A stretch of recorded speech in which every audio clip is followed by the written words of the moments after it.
What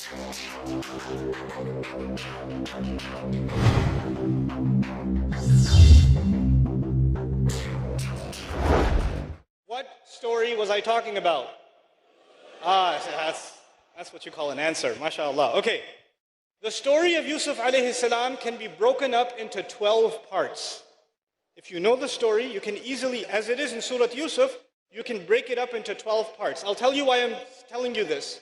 When I was in college, before I was even interested in Islam, I took a course called World Literature. And in that course, we studied some parts of Plato's Republic, Aristotle. We even studied actually the Communist Manifesto. We read some things from the Confucius. We read some things from the Bible. We read something from the Quran. And at the time, I didn't know any Arabic. When we took this course, one of our homework assignments was to compare the story of Joseph in the Bible to the story of Yusuf alayhi salam in the Quran. That was a homework assignment. And the only thing I had was the translation. Now I'll tell you what happened at the end of that homework assignment later, but let's go back to this. How many parts did I say the story has? What surah number is it? Anyone know? 12. Surah number 12 has 12 parts, interestingly. Anyway, here's the first part. Yusuf alayhi salam sees a dream. The second part, his brothers make a plan against him. The third part, and by the way, the plan succeeds and he's taken away from his family, you know what happens. The third major part, the wife of the minister tries to seduce Yusuf alayhi salam, the test that he was put through. So the first part was the dream, the second was the brothers, the third was the wife of the minister, the fourth one was when she called the ladies. She called all of the ladies and they also fell in and they, did what they did with the knife. They weren't very good with knives. And then the fifth part, Yusuf alayhi salam ended up in jail. You guys know that part? Right? He was falsely accused and he went in jail. The sixth part is when the king had a dream and he couldn't figure out what the dream means. By the way, this is the order of the Quran. This is not the biblical version. This is the Quranic account.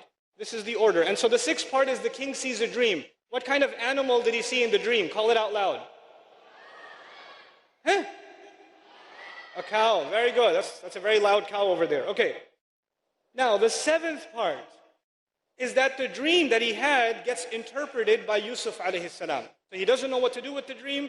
They send for Yusuf alayhi salam. He interprets the dream. The eighth part is Yusuf alayhi salam is released from prison. He gets out of prison. The ninth part is the women, remember those ladies with the knives? They confess. They admit that they did something wrong. The 10th part, the wife of the minister also confesses.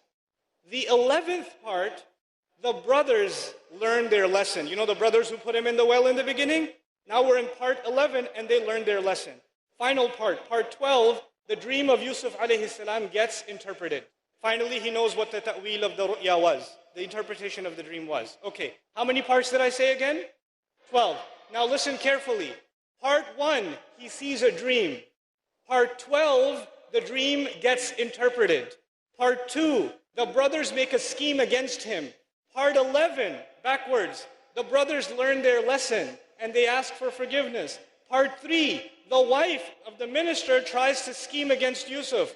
Part 10, going backwards, the wife confesses that she was wrong. Part 4, the ladies tried to seduce or say something about Yusuf alayhi salam.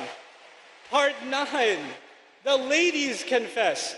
Part 5, Yusuf alayhi salam goes to jail. Going backwards, part 8, Yusuf alayhi salam is released from prison. Part 6, the king sees a dream. Part 7, the king's dream is interpreted.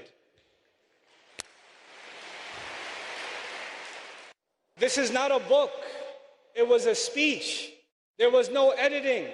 There was no, here are the 12 parts. Let's put part 1 and part 12, part 2 and part 11, part 3 and part 10. It wasn't like that. It was given as a surah. The Rasul ﷺ recited it. And just in that recitation, it has this perfect symmetry. Subhanallah ma a'jaba hadha al-kalam.